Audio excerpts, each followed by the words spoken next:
আসসালামু আলাইকুম। তো মূলত আমরা যা নিয়ে কথা বলছিলাম তা হলো এমসিকিউ বুস্টার। তো তাই ধারাবাহিকতায় মূলত আজকে যে বিষয়টা নিয়ে কথা বলবো সেটা হলো কীভাবে দশমিক ভগ্নাংশকে স্বাভাবিক ভগ্নাংশের সাথে ফিরিয়ে আনতে হয়।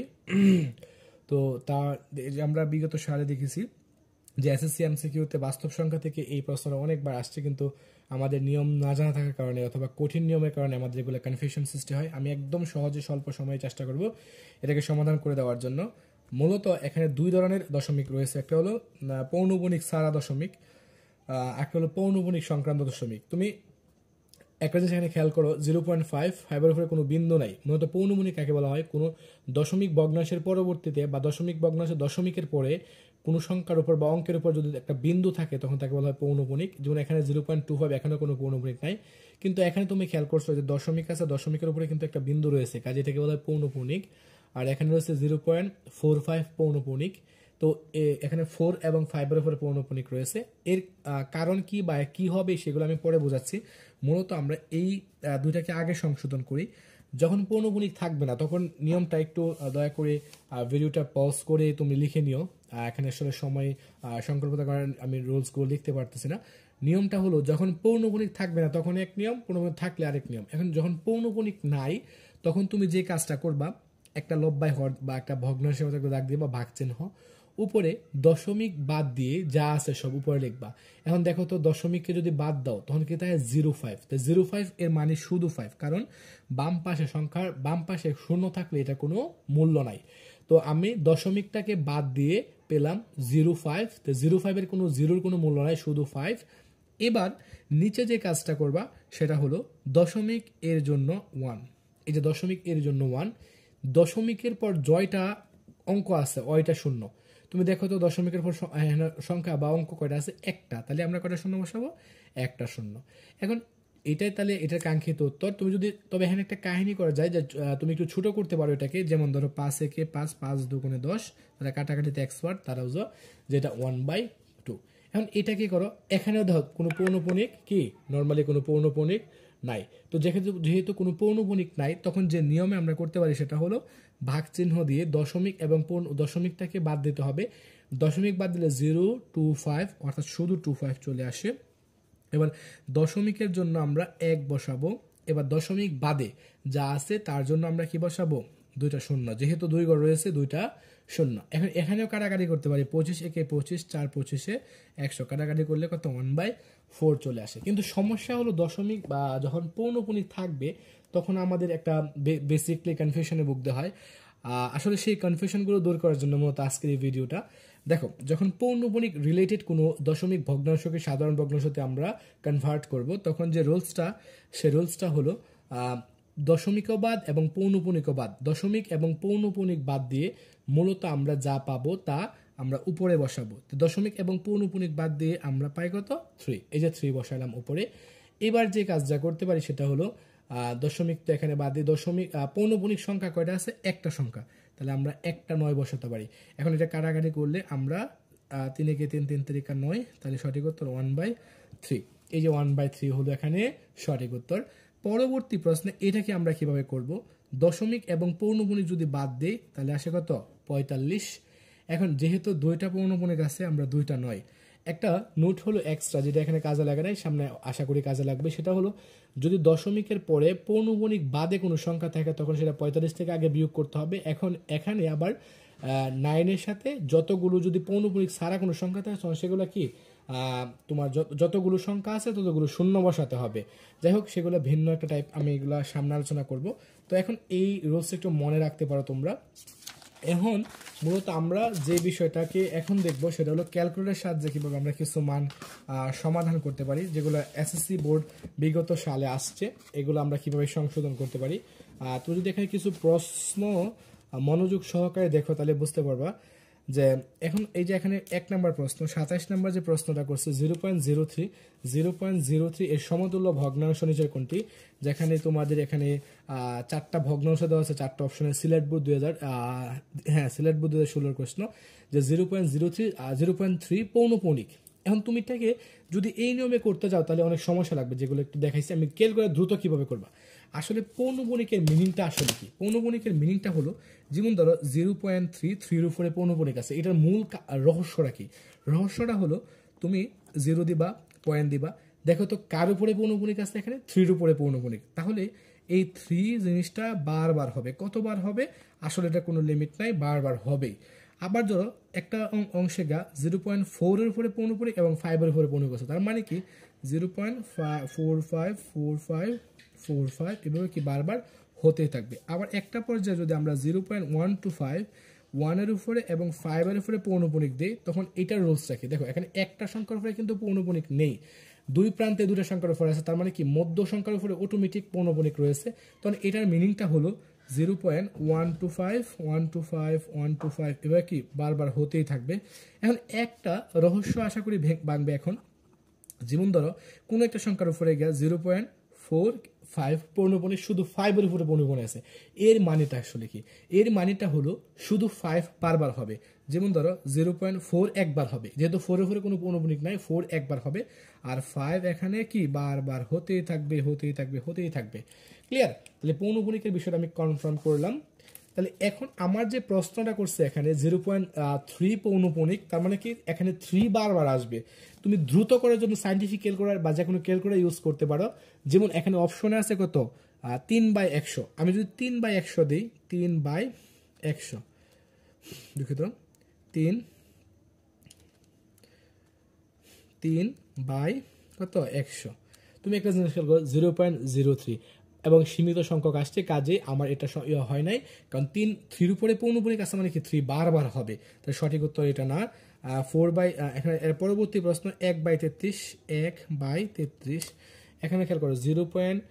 কি আসছে 030303, কিন্তু আমার কাছে শুধু পৌনঃপুনিক আছে কত 0.03 পৌনঃপুনিক। খেয়াল করে একটা রহস্য কি 0.03 পৌনঃপুনিক, তার মানে কি শুধু 3 বারবার চলে আসবে, তাহলে এটাও সঠিক নয়। আমরা এখন এর পরবর্তী দেখি 1/30। তুমি একটা জিনিস খেয়াল করে এখানে 0.00 আসছে একবার, বারবার 3 আসছে, কাজে এটা এখানে কাঙ্ক্ষিত সঠিক উত্তর। পরবর্তীতে প্রশ্ন করছে এখানে যে 0.13 পৌনঃপুনিক, অর্থাৎ 0.131 এর উপরে পৌনঃপুনিক। এখন এটা নিচে সমতুল্য কোনটা? যখন সমতুল্য কোনটা বা সাধারণ রূপ কোনটা, তখন অবশ্যই তোমরা সাইন্টিফিক ক্যালকুলেটরে যে 4টা অপশন দেখবা, সেই 4টা অপশন টেস্ট করবা, দেখবা যে সংখ্যাটা বারবার রিপিট হয় সেটা এখানে কাঙ্ক্ষিত উত্তর হবে। তো এক্ষেত্রে এই যে 28 নম্বর যে প্রশ্নটা, এখানে 10 প্রথম আছে, ক নম্বর আছে 13/90, 13/90। দেখি এটা ভাগ করে কত আসছে 0.4 পৌনঃপুনিক, মানে 4444, কিন্তু আমরা এখানে দেখতে পাচ্ছি 0.3 আসার কথা শুধু বারবার। আচ্ছা সঠিক নয়। এরপর আছে 4/33, 4/33, এখানে 0.12121212, জাস্ট এটাও সঠিক নয়। পরবর্তী প্রশ্ন আছে 13/99, 0.131313। তো এখন এইটা যে 0.13 আসছে, তুমি দেখো এইটা 0.13 আসছে 131313, তাহলে এটা কিভাবে হবে? আসলে এটা হবে এরকম, 1 উপরে পৌনঃপুনিক, 3 উপরে পৌনঃপুনিক, যেহেতু 1 আর 3 বারবার চলে আসছে, কিন্তু আমার অপশনে কিন্তু এটা না, শুধু 3 আসার কথা, শুধু 3, যেহেতু 3 উপরে দশমিক আছে, শুধু পৌনঃপুনিক আছে। এখন 4 নম্বর অপশনে কত 11/26, দুঃখিত 2/15, 2/15। এখন তুমি একটা জিনিস দেখো 0.13333, সঠিক উত্তর এটা। আশা করি তোমরা এই সমতুল্য ভগ্নাংশগুলো যদি বের করতে চাও, আশা করি এখন সাইন্টিফিক ক্যালকুলেটর ব্যবহার করে করতে পারবা। মনে দেবা কোন সংখ্যাটা বারবার আসে এবং ওই প্রদত্ত সংখ্যাগুলো ভাগ করবা, এগুলোই কাঙ্ক্ষিত কি বারবার চলে আসবে। এখন মূলত আমি আরেকটা টাইপের প্রশ্ন নিয়ে কথা বলি এখানে, যে তোমার এরকম প্রশ্ন করে, যেমন এখানে তোমরা যদি এখানে কিছু সামহাউ প্রশ্ন আমি তোমাদেরকে দেখাই, তাহলে বুঝবা তোমরা আসলে, যে ধরো এই যে টাইপ 3 একটা কোয়েশ্চেন করছে, এখানে দেখার একটু আসলে কঠিন, আমি একটু দেখাচ্ছি। টাইপ 3 এর একটা কোয়েশ্চেন আছে, যে এই যে একটা কোয়েশ্চেন, বিশেষ করে 58 নম্বর কুমিল্লা বোর্ডের 16 কোয়েশ্চেন, 0.16 পৌনঃপুনিক এবং 0.3 পৌনঃপুনিক। হ্যাঁ, এটা মান কত? দেখো গুণ অবস্থায় আছে, আবার এটা যোগ অবস্থায় আছে, আবার উপরে একটা সংখ্যা আছে। এখানে 55 নম্বর কোয়েশ্চেন, এটা গুণ অবস্থায় আছে, দেখা যাচ্ছে না, ঢাকা বোর্ড 2024 কোয়েশ্চেন। যাই হোক, আমি মূলত 3টা প্রশ্নের সমাধান এখানে করব, আশা করি বাকি সকল সমাধান করে নিতে পারবা। এখন তিনটা প্রশ্ন কি কি হবে তা আমি একটু যদি এখানে দেখাইতেছি। যেমন ধরো 0.3 পৌনপণিক ইন্টু 0.6 পৌনপণিক এর মান কত। এটা কিন্তু ঢাকা বোর্ড 2024-এর কোয়েশ্চেন, মানে গত বছরের প্রশ্ন কোয়েশ্চেন। এখন যদি এটাকে সংশোধন করতে চাও অবশ্যই আগে সাধারণ ভগ্নাংশতে আনতে হবে। এখন এটা কিন্তু সাধারণভাবে ক্যালকুলেট করা খুব কঠিন কষ্টসাধ্য। আমরা নর্মালি আমরা হাতে কলমে করবো এটা। তো আমি সাধারণ ভগ্নাংশ সাথে নিয়ম শিখেছিলাম কি পৌনপণিকও বাদ দশমিকও বাদ, দুটোটাই বাদ গিয়ে যা আছে সব উপরে হবে। তো 3 আছে উপরে হবে, যেহেতু এখানে মূলত খেয়াল করা দশমিকের পরে একটা পৌনপণিক আছে তাহলে কয়টা হবে, একটা 9 হবে, গুণ সেম এখানে দশমিকও বাদ পৌনপণিকও বাদ, উত্তর হবে 6। আর যেহেতু দশমিকের পরে একটা পৌনপণিক আছে তাহলে একটা 9। এখন যদি এটাকে সংশোধন করি উপরেরটা উপরে গুণ নিচেরটা নিচে গুণ বা কাটাকাটি করা যায়, কাটাকাটি আমি করলাম না এখন। 3 6 18, 9 নং কত 81, দুঃখিত 81। এখন এটাকে যদি আমরা ভাগ করি 18 ভাগ 81, এই যে 18 ডিভাইডেড বাই 81, উত্তর আসছে 0.22222, অর্থাৎ 0.22222 ডট ডট ডট, মানে দশমিকের পর বারবার টু আসছে। তাহলে আমরা জানি একই সংখ্যা বারবার আসছে, শুধু তার উপরে একটা লিখা তার উপরে পৌনপণিক দিয়ে দিতে হয়, এটা কাঙ্ক্ষিত উত্তর। ঢাকা বোর্ড 2024-এর এটা কাঙ্ক্ষিত উত্তর। তুমি যদি একটু উত্তরটা এখানে দেখো, এই যে খেয়াল করো, এই যে প্রশ্নটা, এই যে 0.2-র উপরে পৌনপণিক রয়েছে, কাঙ্ক্ষিত উত্তর। আর রেফারেন্স হিসাবে তুমি যদি চাও, এই যে এখানে লেখা আছে ঢাকা বোর্ড 2024। এখন আমরা এর পরবর্তী একটা প্রশ্ন সমাধান করি, মোট 3টা প্রশ্ন সমাধান করব। 0.16 পৌনপণিক ইন্টু 0.3 পৌনপণিক, এটাকে কিভাবে সংশোধন করব। এখানে একটা কনফিউশন আছে, একটা সংখ্যার উপরে পৌনপণিক নেই, এটাকে সংশোধন করার নিয়ম হলো দশমিক বাদ। যদি আমরা এটাকে আগে সংশোধন করি দশমিক এবং পৌনপণিক সব বাদ দিয়ে 16 থাকে। এখন যেহেতু দশমিক বাদে তুমি একটা জিনিস খেয়াল করলে দেখবা দশমিক পৌনপণিক বাদে কিন্তু একটা সংখ্যা রয়েছে। এতক্ষণ পর্যন্ত পৌনমণিক বাদে কোনো সংখ্যা ছিল না, কাজে বিয়োগ করার কোনো দরকার পড়ে নাই। যেহেতু দশমিকের পর পৌনমণিক বাদে একটা সংখ্যা রয়েছে, কাজে এটা এখন বিয়োগ করব। এই যে বিয়োগ করলাম, নিচে পৌনমণিক একটা আছে একটা নয়, পৌনমণিক ছাড়া একটা সংখ্যা আছে একটা 0, এ হলো কাঙ্ক্ষিত উত্তর। তাহলে এখানে একটা কনফিউশন, আগেরটার মধ্যে কিন্তু এই নিয়ম ছিল না, জাস্ট দশমিকের পরে পৌনমণিক ছাড়া কোনো সংখ্যা ছিল না, কাজে একদম সাধারণ নিয়ম। কিন্তু এখানে দশমিকের পরে পৌনমণিক ছাড়া একটা সংখ্যা রয়েছে, তাই উপর থেকে এক বিয়োগ, মানে যেটা আছে এটা বিয়োগ করাম। এই যে যেহেতু এক রয়েছে এক বিয়োগ, আর নিচে পৌনপণিকের জন্য একটা 9, আর পৌনপণিক ছাড়া যেহেতু একটা সংখ্যা আছে একটা 0। আচ্ছা, সেম যদি গুণ করি উপরে দশমিক এবং পৌনপণিক বাদ গিয়ে হবে 3। এরপর যেহেতু দশমিকের পরে একটা পৌনপণিক রয়েছে একটা 9, 16 থেকে এক বাদ দিলে হয় 15/90 গুণ 3 কত 9। আমরা ক্যালকুলেটর ইউজ করে ফেলবো এটা। 15 গুণ 9, 3 15 45, আর 9 নং 81, মানে 810। এখন যদি এটাকে আমরা সংশোধন করি 45 ভাগ 810, উত্তর আসছে 0.0.55, দেখতে পাচ্ছেন না 0.555। তাহলে আমরা জানি 0.05 পৌনপণিক, অর্থাৎ একই সংখ্যা বারবার চলে আসছে, তাই পৌনপণিক দিয়ে আমরা কাজ শেষ করে ফেলবো, 0.05 পৌনপণিক। এখন দেখি এখানে আসলে এটা আছে কিনা। মূলত এইভাবে নাই, দশমিক আকারে আছে, লব্বা হর আকারে আছে, এটা অপশনে। যাই হোক, এটা আশা করি তোমরা কনভার্ট করতে পারবে এখন।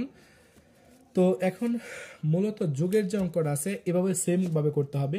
আশা করি তোমাদের এই দশমিক বা আবৃত দশমিক গুলো নিয়ে সংশোধন হয়েছে। আরেকটা প্রশ্ন আছে, যে প্রশ্নটা তোমাদের একটু ডিস্টার্ব ফিল করে, যে এটাকে আবৃত দশমিকে প্রকাশ করো।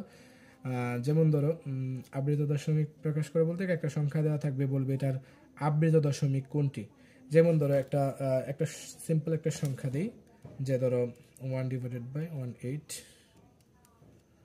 তুমি একটা স্মুথলি বিষয় খেয়াল করো, তোমাকে একটা প্রশ্ন দিবে যে 1/18, হ্যাঁ, এরকম একটা সংখ্যা দিবে, বলবে এর আবৃত দশমিক কোনটি, এর আবৃত দশমিক কোনটি, দশমিক মান কত। তখন তুমি যে কাজটা করতে পারো সেই কাজটা হলো সাইন্টিফিক করে। আবৃত মানে কি, তুমি এটাকে আগে ভাগ করবা। তো আমি যদি ভাগ করি 1/18, দেখো আসছে কত 0.0555, অর্থাৎ তাহলে 0.0 একবার আসছে, একটা 0 লিখি, এরপরে 5 যেহেতু বারবার চলে আসছে, 5-এর উপর জাস্ট আমি একটা পৌনপণিক বিন্দু দিয়ে কাজ শেষ করবো। আর এটা হলো কি আবৃত দশমিক। যাই হোক, দেখা হবে পরবর্তী কোনো ভিডিওতে। মূলত চেষ্টা করতেছি আমি এমসিকিউগুলো সবচেয়ে সুপার টেকনিকে করানোর জন্য। তো আশা করি তোমাদের উপকার আসবে এই বোর্ড কোয়েশ্চেন ভিত্তিক যে সমস্যাগুলো। তারপর যদি কারো কোনো সমস্যা হয় কমেন্ট করবা, সেই কমেন্টে আমি আশা করি প্রশ্নগুলো সলিউশন রাখবো ইনশাআল্লাহ। তো তোমাদের সুস্থতা কামনা করে আজকের মতো ভিডিও এখানে শেষ করলাম। আসসালামু আলাইকুম রহমতুল্লাহ বরকাতুহ।